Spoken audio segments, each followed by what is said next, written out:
नमस्कार किसान भाइयों, मैं हर्षवर्धन फिर से आपका स्वागत करता हूं एपिसोड 1 क्रॉप प्रोडक्शन टेक्नोलॉजीज के अंदर। आज हमारे साथ उपस्थित हैं मिस्टर आर माधवन जी, जो एक इंजीनियर हैं और फार्मिंग प्रैक्टिस कर रहे हैं। पिछले 30 साल से अपनी खुद की खेती कर रहे हैं सक्सेसफुली। माधवन सर, आपके लिए सारे किसान भाई की तरफ से एक सवाल है। आज के डेट में जो किसान भाई अपने खेत में जुताई कर रहे हैं या जमीन को तैयार कर रहे हैं खेती के लिए, और आप जो सिखाने वाले हो या आप शेयर करने वाले हो, उनमें अंतर क्या है और किसान भाई को फायदा क्या है? अच्छा सवाल है हर्ष, बहुत बहुत धन्यवाद। अभी किसान केवल 10% ही जमीन तैयार कर रहे हैं, जबकि क्षमता का कम से कम 60% केवल जमीन तैयार करने पर ही लगना चाहिए। ये एक घर बनाने जैसा है। पक्षी पहले घोंसला बनाते हैं, उसके बाद अंडे देते हैं। मतलब घोंसले की अहम भूमिका होती है अंडे देने में। अब हम किसानों के लिए अंडे मतलब बीज। अब हम बीज को मिट्टी में डालेंगे। अब मिट्टी को पौधे के लिए घर का काम करना है। क्या हम इसको महत्व दे रहे हैं? इसके लिए मैं कहूँगा नहीं। जब हम मिट्टी में बीज के फलने फूलने पर खास ध्यान देंगे, तब जाकर हमें बेहतर नतीजे मिलेंगे। उदाहरण के लिए, अगर घोंसला अच्छे से नहीं बना होगा, घोंसले पर रखे अंडे गिरकर टूट सकते हैं या कुछ भी गलत हो सकता है। और अगर घोंसला अच्छे से बना होगा तो उसमें रखे अंडे सुरक्षित रहेंगे और चूजे अच्छे से बाहर आ जाएंगे। ऐसे ही हम बीज बोएंगे। बीज बोने से पहले जमीन की तैयारी करना बहुत महत्वपूर्ण भूमिका निभाता है, पर हम इसे इतना महत्व नहीं देते। जमीन तैयार के लिए हमें कुछ खास तरीके अपनाने होंगे, पर हम सोचते हैं कि जमीन तैयार करने का मतलब बस जुताई जमीन तैयार करना नहीं है। जमीन तैयार करने में शामिल है। पहला चरण है, जब भी आप अपने खेत में मशीनीकरण करें, अनुकूल नमी का ध्यान जरूर रखें। इसे हमें ध्यान रखना चाहिए। इसको ध्यान में रखते हुए कि पहला ऑपरेशन है सीजल। इसे डीप प्लॉइंग भी कहा जाता है, गहरी जुताई भी कहते हैं। हम आपको एक तस्वीर दिखा रहे हैं कि सीजल कैसा दिखता है। ये तस्वीर आपको बताएगी कि ये ट्रैक्टर से जुड़ने वाला एक सिंगल लाइन वाला औजार है और यह मिट्टी की सतह को लगभग 3 फीट गहराई तक काटता है। कृपया ध्यान रखें कि यह हल नहीं है। यह मिट्टी की सतह से केवल सख्त सतह को काट रहा है। कॉम्पैक्शन के कारण कॉम्पैक्शन दर ज्यादा है और मूल प्रसार प्रतिबंधित है, और सॉइल प्रोफाइल में पानी का संचय भी प्रतिबंधित है। इसलिए हम इस उपकरण का उपयोग इस क्षेत्र के इस भाग में कर रहे हैं, और यह भारत में भी व्यापक रूप से उपयोग नहीं किया जाता, और हमारे पास इसे 3 या 4 बार खींचने के लिए एक बहुत शक्तिशाली ट्रैक्टर नहीं है। इसलिए हम एक बार यूज करेंगे। अब इसके क्या क्या फायदे हैं? इसके बहुत सारे फायदे हैं, उनको आप नहीं देख सकते, पर आप फसल को बहुत अच्छे से परफॉर्म करते हुए देख पाएंगे।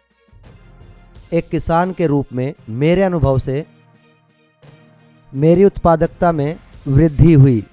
उत्पादकता में 40% वृद्धि हुई अकेले इस ऑपरेशन से।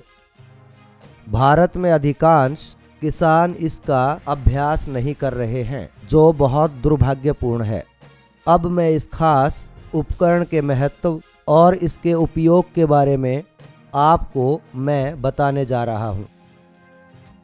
पहले आपके बारे में, फिर समुदाय के बारे में। अब इससे आपको क्या लाभ हो सकता है? बारिश की कम मात्रा भी मिट्टी की गहराई में समा जाती है।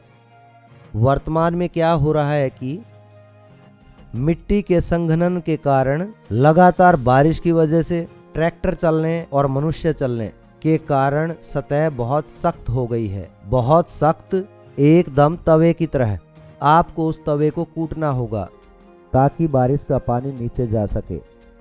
ओके, सबसे जरूरी है बरसाती पानी को बचाना। आप बारिश के पानी बचाए जाने पर हैरान होंगे यदि मैं नंबर दूं तो आप उस चार्ट का उल्लेख कर सकते हैं जो आपकी विंडो में दिखाया जाने वाला है। आप पानी की कितनी मात्रा बचा सकते हैं ऐसा करने पर। अब फसल के लिए इसके क्या फायदे हैं। क्रॉप रूटिंग सिस्टम वह है जो सतह पर दिखाई नहीं देता और हम भी इसे नहीं देख सकते। ये दुर्भाग्यपूर्ण है, पर पौधों को खाना पड़ता है और एक पौधे का मुंह जड़ होती है। यदि आप जड़ों का ध्यान नहीं रखेंगे, हमारी ही तरह अगर हमने भोजन ठीक से नहीं किया है तो हम अच्छा प्रदर्शन नहीं कर सकते। हम केवल अपने मुंह से खाते हैं और यदि हमारा मुंह प्रभावित होता है तो इससे हमारा पूरा शरीर प्रभावित होता है। इसी तरह अब ये रूट अगर ये प्रभावित होती है कॉम्पैक्शन के कारण तो प्रसार नहीं होता है। सख्त सतह के कारण जड़ों की संख्या ठीक से नहीं खुल पाती है। सीजलिंग द्वारा आप जड़ों को आसानी से आगे बढ़ने की अनुमति आसानी से दे रहे हैं। जड़ें एक बार आसानी से फैल जाएं, उसके बाद आपके पास मिट्टी से जुड़े तत्व होते हैं जो अवशोषित हो जाते हैं और प्रदर्शन में वृद्धि होती है। तो अब आप सीजलिंग की इम्पोर्टेंस अच्छे से समझ गए होंगे। पानी की बचत होती है, इससे फसलों का मूल प्रसार होता है। मतलब आप अपने खेत के लिए पानी बचा रहे हैं, क्योंकि हम में से ज़्यादातर बारिश से परेशान हैं, मुझे पता है। जब बारिश की संभावना होती है या नहीं होती है तो हम कितना तनाव में होते हैं और बहुत सारा पानी बर्बाद कर देते हैं। अब ऐसा करके हम अपनी खेती के लिए पानी बचा सकते हैं। आप 3 फीट तक सिजलिंग करके जड़ों को 3 फीट बढ़ने की इजाज़त दे रहे हैं और पानी ऊपर लाने की। मिट्टी में एक विशेषता होती है जो कैपिलरी एक्शन कहलाती है। मैं आपको ज़्यादा तकनीकी तौर तरीकों के बारे में नहीं बताऊंगा, पर कुछ बातें हैं जो आपको समझनी चाहिए कि निम्न स्तर पर क्या होता है। आपके लिए ये समझना ज़रूरी है कि आपको इस टूल का इस्तेमाल क्यों करना चाहिए। एक बार इस्तेमाल करने के बाद मुझे दोबारा नहीं बताना पड़ेगा। आप देखेंगे कि फसल का प्रदर्शन बहुत बेहतर है। पानी के लिए तनाव कम से कम है। आपने बहुत सारा बरसाती पानी बचा लिया है, जो कि हमने पीछे स्लाइड के एक चार्ट में दिखाया था। आपने कितना सारा बरसाती पानी अपने खेत के लिए जमा किया बिना कुछ किए। आप ऐसा फसलों के लिए करने वाले थे, लेकिन आपको पानी बचाने का बोनस भी मिल रहा है। सीजलिंग की तीसरी सबसे महत्वपूर्ण बात जो मैं आपको बताना चाहूँगा, सतह बंद है। थोड़ी सी बारिश और सोयल कंपैक्शन होने के कारण एक बार ये किसी जगह पर जमा हो जाता है और फिर ये वहाँ से बह जाता है, तो ऊपरी मिट्टी को भी साथ ले जाता है। और ऊपरी मिट्टी आपकी फसल की उत्पादकता के लिए बहुत ही ज़रूरी है। सिजलिंग से ऊपरी मिट्टी का हटना कम से कम हो जाता है। अब आपको खुश होना चाहिए कि सीजल करना आ गया। सीजल ऑपरेशन के बाद लैंड प्रिपरेशन में जिस अगले पॉइंट की बात करेंगे वो है आपको चुनना होगा आप कौन सी फसल उगाएंगे। मौसम, इन दोनों की इम्पोर्टेंस के बारे में आप पहले से ही जानते होंगे। मैं इन्हें नहीं दोहराऊंगा क्योंकि किसान होने के नाते आप इनको जानते हैं, राइट। आपने जान लिया और इस पर फैसला ले लिया। अब आपको अपनी मिट्टी टेस्ट करनी है। मैं सहमत हूं, हर कोई अपनी मिट्टी की जांच कर रहा है, पर क्या हम पूरी तरह से मिट्टी का विश्लेषण कर रहे हैं? मैं इसे दोहराता हूं, पूरा मिट्टी विश्लेषण इन सभी छोटे बड़े पोषक तत्वों के लिए, छोटे मोटे पोषक तत्व पौधों के लिए ज़रूरी हैं। हमारी तरह वो भी ये सब चाहते हैं, उन्हें सब पोषक तत्व चाहिए।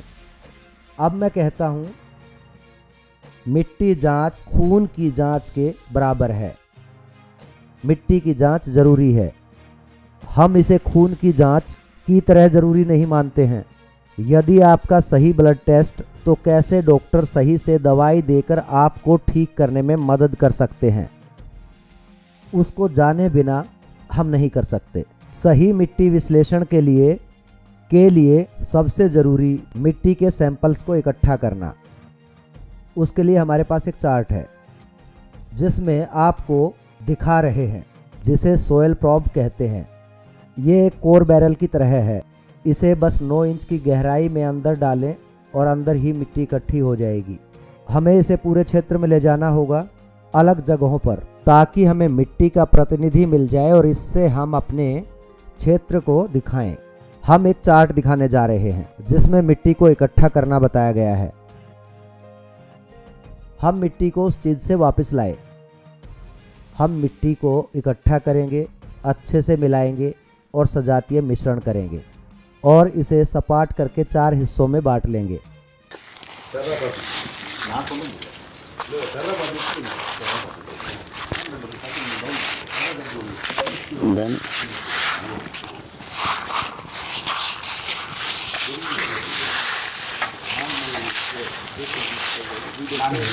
ये ऑपरेशन ये सुनिश्चित करता है कि हमें मिट्टी के विश्लेषण से प्रतिनिधि मिले। अच्छे से मिलाकर सजातीय मिश्रण बना लें। एक बार ये तैयार हो जाए उसके बाद हम निशान बनाएंगे ताकि हम उसे प्रतिनिधित्व के लिए भेज सकें।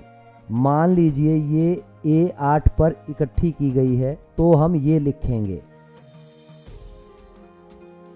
ये वो मिट्टी है जो हमने इकट्ठा की, इसको भर दो। एक बार जब मिट्टी भर जाए तो इसे गांव के नाम के साथ भरें। फिर ये पैक लैब में, इस पैक को लैब में भेजा जाता है मिट्टी के तत्वों के विश्लेषण के लिए। मिट्टी इकट्ठी होने के बाद इसे प्रयोगशाला में भेजना होगा और इन तत्वों की मांग करें जो चार्ट में दिखाए गए हैं। अब ये तत्व आपको आपकी मिट्टी की विशेषताओं के बारे में बताएंगे। फिजिकल और केमिकल। हमारे लिए दोनों तरह की मिट्टी को समझना जरूरी है। मैं आपको याद दिला दूं, घोंसला बनाने वाले पक्षी की, वो एक अलग अच्छी टहनी चुनता है, एक अलग क्षेत्र, बारिश से और मौसम से बचाव के लिए वो ये सब सावधानियां बरतता है घर बनाने के लिए। ये बीज बोने जैसा है। हमें ये सब करना होगा अगर फसल का उत्पादन चाहिए तो। यदि फसल के उत्पादन को दोगुना या तिगुना करना है तो इन छोटी सरल तकनीक को अपनाना होगा। जब आप मिट्टी का चुनाव करते हैं तो उसमें मौजूद पोषक तत्वों की जानकारी मिलती है। पोषक तत्वों को संबोधित करके मिट्टी में लगाना होगा। हम थोड़ा समझते हुए हम खाद की पूरी प्रणाली के बारे में बात करने जा रहे हैं। खाद पौधे के खाने के बराबर है।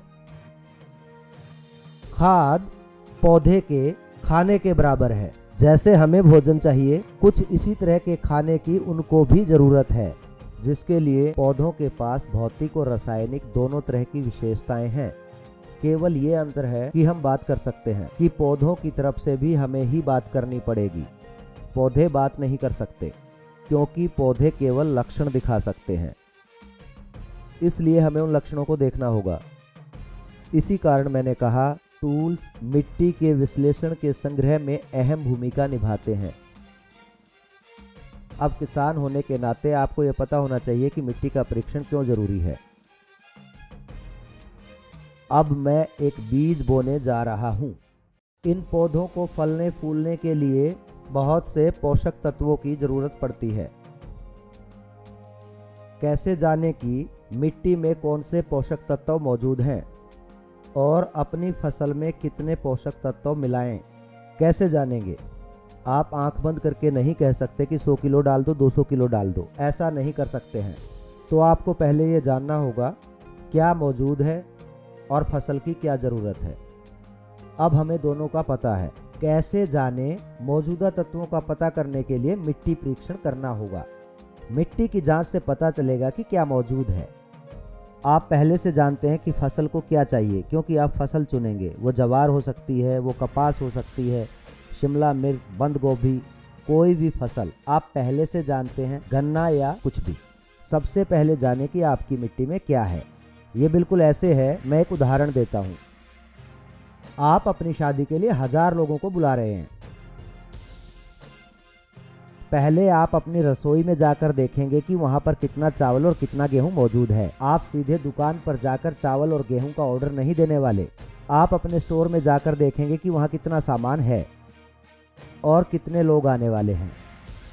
तब जाकर आपको पता चलेगा कि आपको 50 किलो चाहिए या उससे कम ज़्यादा, या कुछ नहीं चाहिए, सब कुछ पहले से ही है और लेने की ज़रूरत नहीं है। बिल्कुल इसी तरह मिट्टी में कुछ पोषक तत्व होते हैं और कुछ की कमी होती है। जिन तत्वों की कमी होती है उन्हें हम अगली फसल के लिए मिला लेते हैं ताकि फसल का प्रदर्शन अच्छा रहे। जैसा कि मैंने बताया, कृपया ध्यान दें, पौधों को 13 तरह के पोषक तत्वों की जरूरत पड़ती है जो उनको मिट्टी से ही लेने होंगे, ऑक्सीजन और धूप को छोड़कर। बाकी उन्हें सब कुछ जड़ों द्वारा मिट्टी से अवशोषित करना होगा। सब कुछ मिट्टी में डालना होगा जहां जड़ हैं। एक उदाहरण लीजिए, यदि मुंह यहाँ है, यदि मैं अपने भोजन को यहाँ रखता हूँ बाजू के नीचे, तो क्या मेरी ग्रोथ हो पाएगी? कभी नहीं। इसे अपने मुंह में डालना होगा ताकि वो सिस्टम तक पहुँच सके। इसी तरह फसल को भोजन वहाँ देना है जहाँ जड़ है। जड़ें नीचे गहराई में दबी होती हैं, अलग अलग क्षेत्र में, तो हमें इसका पता लगाना होगा। यही कारण है हमें मिट्टी का परीक्षण कराना होता है। इसी कारण से उपकरण जरूरी है। कैसे इकट्ठा करें? हमने पीछे चार्ट में दिखाया था कि इकट्ठा कैसे करना है, तो आपको ऐसे ही इकट्ठा करना है ताकि आपको अपनी मिट्टी का प्रतिनिधि मिल सके। लैब आपको अच्छे से बताएगी कि आपकी मिट्टी में क्या क्या है। आप समझ गए होंगे कि मिट्टी परीक्षण क्यों जरूरी है और इसे सही वैज्ञानिक तरीके से लैब में भेजने का महत्व भी। ऐसा नहीं कि कोई भी मिट्टी उठाई और लैब में फेंक दी। सीधी सी बात है, कूड़ा अंदर कूड़ा बाहर। अगर आप लैब में अच्छी मिट्टी नहीं भेजते हैं, लैब आपको उसी हिसाब से परिणाम देगी जैसी मिट्टी आपने वहां भेजी है। इसलिए आपको अच्छी मिट्टी लेकर लैब में भेजनी है। वो क्या है कि लैब आपको कोई जादू टोना करके परिणाम नहीं देने वाली। चाहे कोई भी लैब लेबोरेटरी हो, फर्क नहीं पड़ता। इसे सही और वैज्ञानिक तरीके से ले जाना होगा जैसा कि हमने आपको लिस्ट में दिखाया। टूल को कैसे संभालना है, कैसे इकट्ठा करना है, कैसे लैब में भेजना है, फिर जो आपको मिलेगा वो आपकी मिट्टी की विशेषताएं होंगी। इसको आप ऊपर से देखकर नहीं कह सकते कि अरे नहीं, इस मिट्टी में फास्फोरस और पोटेशियम की कमी है, किसी हालत में नहीं। मैं तुम्हें देखकर ये नहीं बता सकता कि तुम्हें मलेरिया है या कोरोना है। उसके लिए मुझे ब्लड सैंपल लेना होगा या कोई टेस्ट करना होगा। आपको क्या बीमारी है ये पता करने के लिए टेस्ट जरूरी है। आपको सामने से देखकर मैं ये नहीं बता सकता कि आपको मलेरिया है, कोलेरा है या कोरोना है। जब तक मैं आपका कोई सैंपल नहीं लूँगा, आपसे अलग अलग सैंपल्स जैसे कि ब्लड सैंपल्स और कुछ और, तब मैं बता पाऊँगा। बीमारी का पता चलने के बाद ही इलाज के बारे में सही से जानकारी दे पाएंगे। मैंने मिट्टी परीक्षण के बारे में सब समझा दिया। एक बार इसे परीक्षण के लिए लेबोरेटरी में भेज दें। बाकी के समय में हम लैंड प्रिपरेशन पे बात करेंगे। लैंड प्रिपरेशन में हम सीजल की बात कर रहे थे। एक बार सीजल पूरा कर लें, अब मिट्टी परीक्षण के नतीजे भी ले लेंगे। कुछ की कमी होती है और कुछ ज़रूरत से ज़्यादा होते हैं। उसके आधार पर इसको बैलेंस करेंगे। हर चीज़ को बैलेंस की ज़रूरत होती है। ये हमारे खाने की भांति है। हम केवल और केवल चावल नहीं खा सकते और केवल गेहूं भी नहीं खा सकते। लगातार आप चावल ही खाते रहे तो अंत में आपको डायबिटीज हो जाएगा। क्या अब आप कह सकते हैं कि चावल जहर है? ना, चावल को बाकी की चीज़ों के साथ बैलेंस करना होगा। मनुष्य को प्रोटीन चाहिए, जलाने के लिए एनर्जी चाहिए, बोलने और चलने के लिए एनर्जी चाहिए, और प्रोटीन चाहिए होते हैं मसल्स बनाने के लिए। इसी तरह फसल को भी पोषक तत्वों की जरूरत होती है। इन सब को ध्यान में रखते हुए अच्छे से मिट्टी को बैलेंस करेंगे। अब आप अपना मंच तैयार करें, घोंसला तैयार करें बीज बोने के लिए। बीज आपके घोंसले में जाना चाहिए। जब मिट्टी को सारे पोषक तत्व मिल जाएं, एक ट्रैक्टर की मदद से आप इनकॉर्पोरेट करेंगे और उपकरण 9टाइन का इस्तेमाल कर सकते हैं। 9टाइन दिखा रहे हैं, आप 9टाइन कल्टीवेटर से अच्छे से परिचित हैं। आप 9टाइन कर सकते हैं और एक डिस्क भी। अब आप जान गए हैं क्योंकि आपने बहुत सारे एपिसोड्स देख लिए हैं जिनमें डिस्क ऑपरेशन, आप डिस्क इस्तेमाल कर सकते हैं। मिट्टी संशोधन में आपने जो शामिल किया है उसके पीछे का विचार ये है कि लगभग 9 इंच से 11 इंच की गहराई में मिट्टी के भीतर इसे शामिल किया जाए। अब आप ध्यान दें कि मैं ये 9 इंच और 11 इंच की बात क्यों कर रहा हूँ। मैं तकनीकी रूप से ये नहीं कह रहा। हमेशा मैंने कहा मुंह। पौधों के पास 2 तरह की जड़ हैं। एक को एंकर कहते हैं और दूसरी को फीडर। ये सीधा है।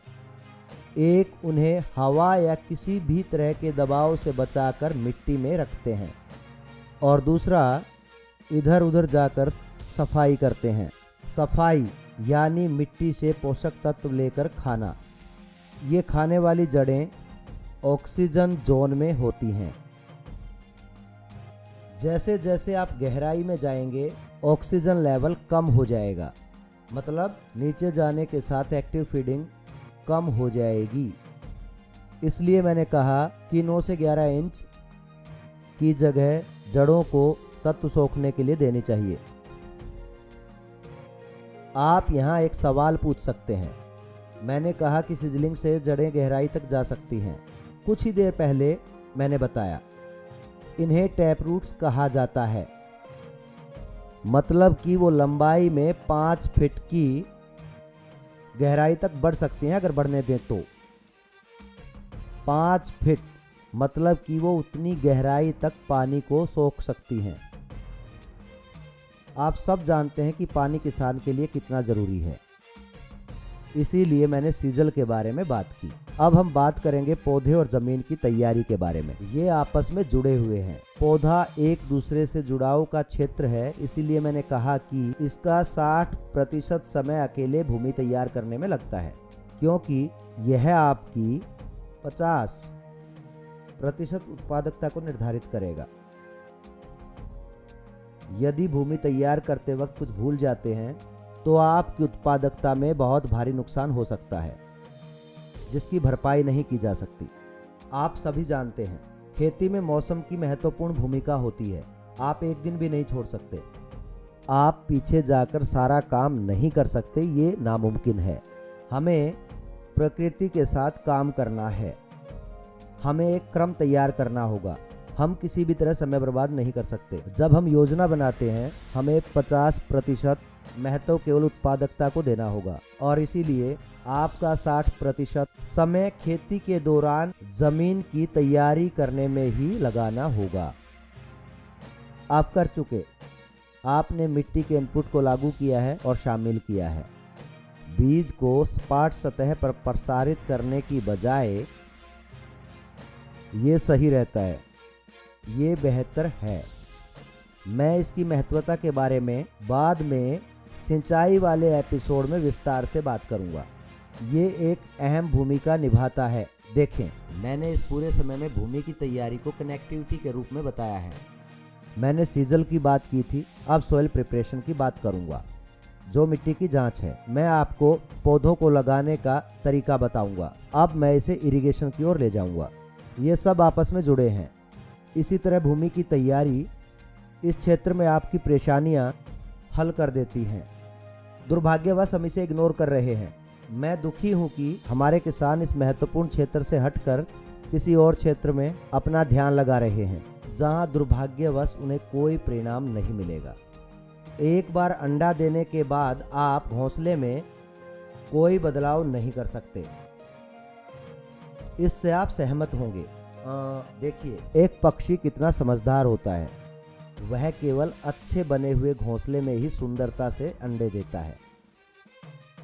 ऐसे ही अंडे को वहां नहीं फेंकता, बिल्कुल नहीं। और फिर आप अंडे के चारों तरफ घूमकर उसकी आरती उतारें, उसको कुमकुम लगाएं, तो भी ये काम नहीं आने वाला। देखिए, पहले एक सुंदर सा घोंसला बनाएं, उसमें अंडे रखें, यकीनन अच्छे चूजे निकलेंगे, इसमें कोई शक नहीं। आपने एक बार ज़मीन तैयार कर ली और उसमें संशोधन कर लिया, फिर हम बनाएंगे रिजर्व फरो। रिजर्व फरो, हम उसके लिए एक उपकरण दिखाने जा रहे हैं। वो उपकरण यहाँ दिखाई दे रहा है। ये टूल आपको बताएगा कि रिजर्व फरो को बदल सकते हैं। उस उपकरण के बारे में एक्सपर्ट्स आपको बताएंगे कि उसको कैसे बदलना है दूसरे एपिसोड में, ताकि आप समझ पाएँ कि इसे कैसे चलाना है। स्पेशल एक्सपर्ट्स आपको बताएंगे। जिन फायदों की मैं बात करूंगा, क्यों सपाट सतह की बजाय क्यों मुझे ऐसा करना चाहिए। रिजर्व फरो का फायदा ये है कि इससे मशीनी निराई कर सकते हैं। खरपतवार खेती में सबसे ज़्यादा परेशान करती है और इस बात से आप सब सहमत होंगे। खरपतवार को निकालना सबसे मेहनत का काम है, इससे ज़्यादा खर्च होता है। यही कारण है कि हम अर्थव्यवस्था के बहुत निचले स्तर पर आते हैं, इसीलिए यह फसल का दुश्मन है। कौन सा खरपतवार नुकसानदेह है ये आपको पता है। ये पोषक तत्वों को ले जाते हैं, ये पानी को ले जाते हैं, तो ये दोनों, इसीलिए दोनों हमारी फसल के कातिल हैं। पर सपाट सतह पर मशीनी निराई करना मुश्किल है, आप मशीनी निराई नहीं कर सकते। दूसरी बात, अब मैं छिड़कना चाहूँगा कुछ कीटनाशक दवाइयाँ। अब मैं अंत में कटाई के समय अपना कंबाइनर चलाना चाहूँगा। आप देखिए कि अब मैं सीधा भूमि की तैयारी से कटाई पर पहुँच रहा हूँ, तो आप यहाँ पर कटाई की योजना बना रहे हैं। यदि आप ऐसा नहीं करते, कटाई के वक्त मुश्किल होगी, आप कुछ नहीं कर पाएंगे और वहाँ बहुत सारी वेस्टेज हो जाएगी।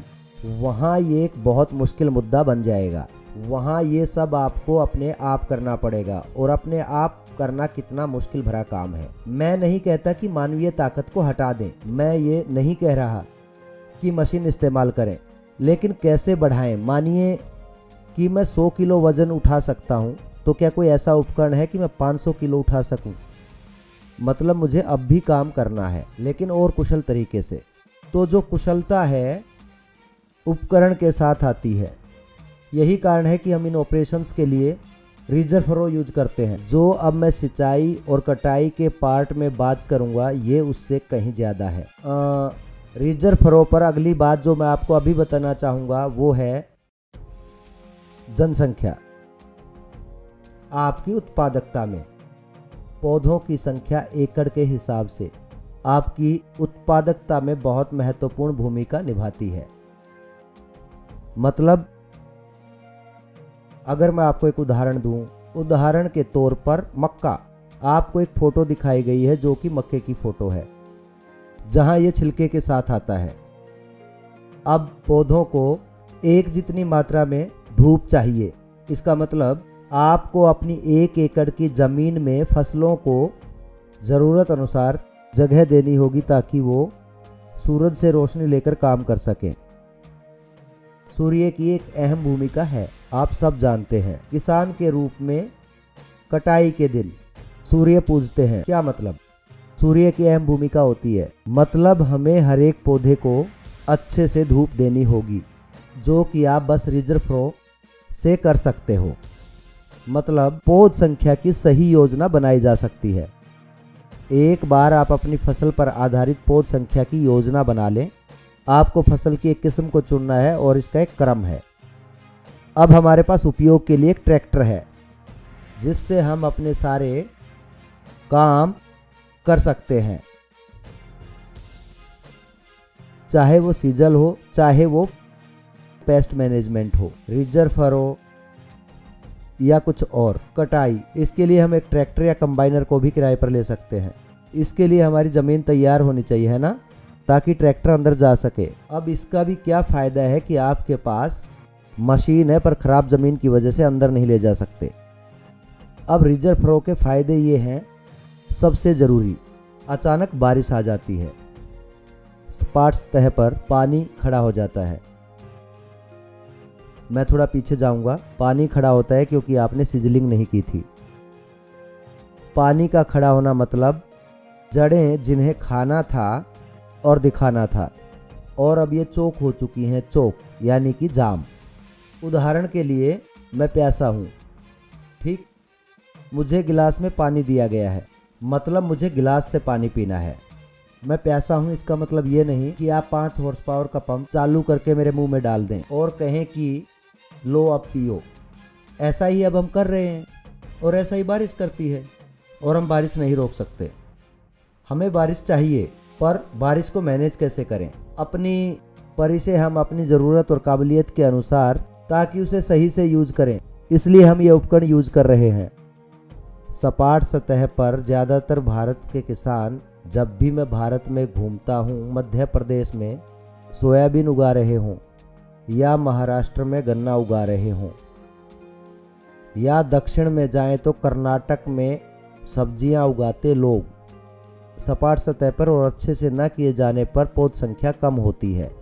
जब बारिश आती है तो जुड़ाव की वजह से पौधे सो जाते हैं, वे प्रदर्शन नहीं करते, फसल चक्कर 100 दिन का होता है और उसमें से भी पौधे 20 दिन सो जाएं, तो आप बेहतर नतीजे की उम्मीद कैसे कर सकते हैं। मतलब भूमि तैयार करके रीजन फ्रो लगाना, ये सब फायदे हैं। हम इस पर सिंचाई के एपिसोड में और चर्चा करेंगे, क्योंकि यह उस एपिसोड से भी संबंधित है। आप अगले 2-4 एपिसोड्स देख लें, उनमें आपको इरिगेशन भी मिलेगा। और इरिगेशन में हम बात करेंगे कि रिजर्व फ्लो क्यों ज़रूरी है।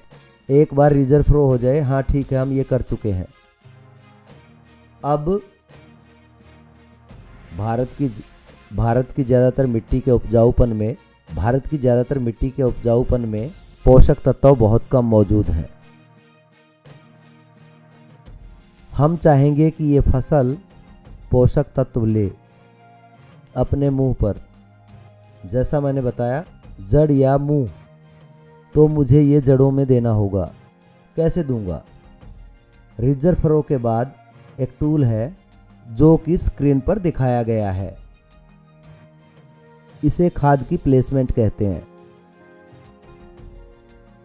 अब इस खाद की प्लेसमेंट से मतलब है कि मैं बैंड्स में खाद लगा रहा हूं।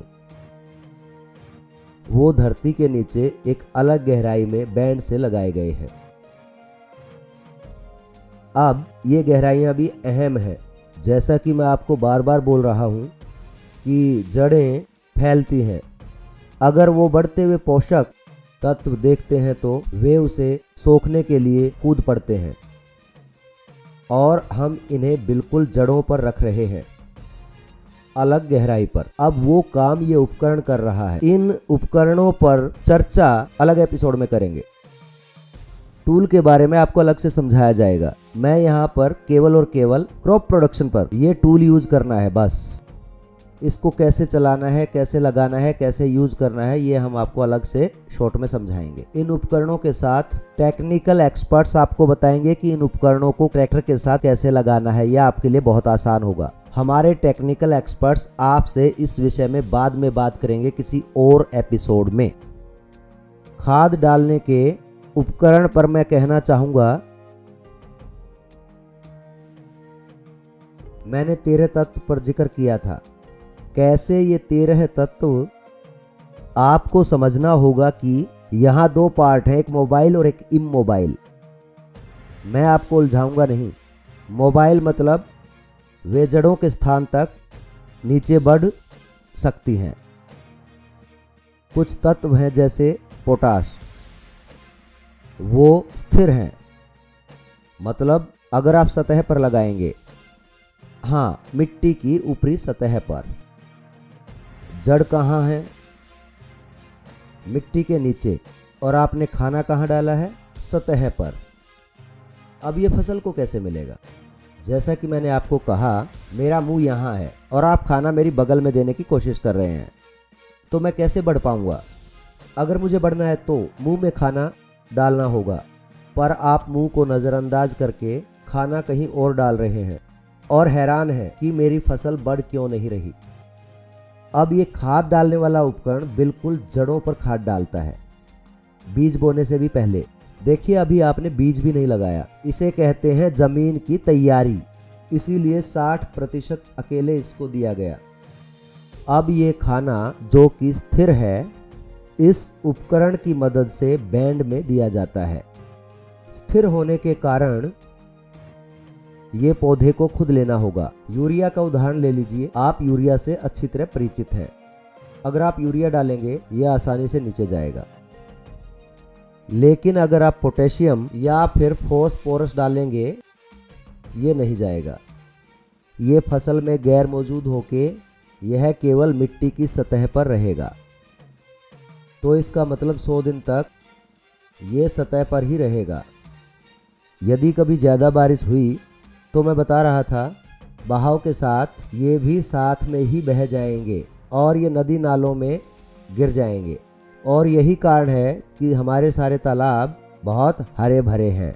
आपने देखा होगा हमारे खेत पीले हैं और तालाब हरे भरे, और ये सारे तत्व बारिश से धुल जाते हैं। सोयल कंपैक्शन के समय हमने इस पर पहले बात की है। तो सिजलिंग करने से इन तत्वों का नुकसान बच सकता है। एक बार आपने खाद को बैंड से लगा दिया तो आप बीज बोने के लिए तैयार हैं। आशा है कि इस एपिसोड से आपको पूरी जानकारी मिली होगी। सभी सवालों के बाद अब आपके पास पर्याप्त जानकारी है। उसका महत्व देखिए, आप इन तकनीकी चीज़ों में ना उलझें। आपके पास तैयार उपकरण हैं और हम समझाएंगे कि इनको इस्तेमाल कैसे करना है और इनको ट्रैक्टर के साथ कैसे जोड़ना है, ये आपको कोई ना कोई बता देगा। इन सब के बाद आपकी ज़मीन तैयार है। अब आप बीज या पौध लगा सकते हैं। चाहे वो बीज लगाना हो, चाहे वो पौध लगाना हो, सब हो चुका है। धन्यवाद।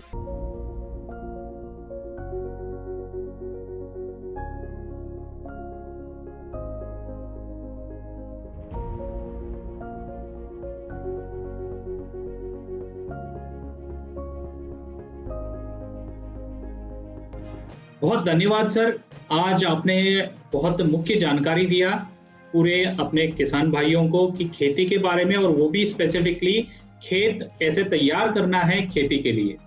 साथ ही साथ आने वाले समय में बहुत सारे हमारे किसान भाई आपको प्रश्न पूछेंगे। हम एक वीडियो बनाएंगे, इन सारे प्रश्नों के उत्तर देने की कोशिश करेंगे। तो किसान भाइयों, आप कमेंट करना ना भूलिएगा। अपने प्रश्न या कोई सुझाव भी है तो हम जरूर उनको पढ़ेंगे और आने वाले शुक्रवार को हम इन उत्तर के साथ आपके लिए एक स्पेशल एपिसोड बनाएंगे। और साथ में आने वाले हमारा एपिसोड होगा फर्टिलाइजर या प्लांट के लिए न्यूट्रिशन क्या होनी चाहिए। तो इसी के साथ मैं इस पहला एपिसोड को अंत करता हूं। धन्यवाद।